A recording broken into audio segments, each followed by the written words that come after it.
Hello guys, welcome back to Quick Guide, and in this video I'm going to talk about how to add trust handles into your Trust Wallet. So without any further ado, let's dive right into this exciting video.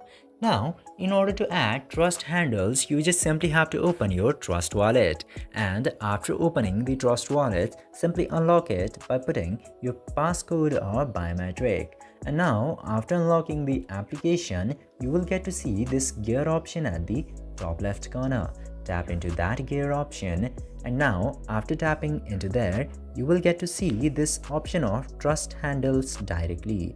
Tap to trust handles, and now after tapping to trust handles, just simply select this option of register handle.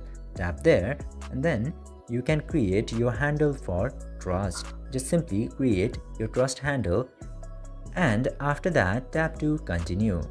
And after doing this much, tap to confirm, and your trust handle will successfully be created. This way, you can very easily create your trust handles or add the trust handles. I hope this video was helpful for you. If yes, don't forget to like, share and subscribe to the channel to never miss another update. Thank you for watching the video.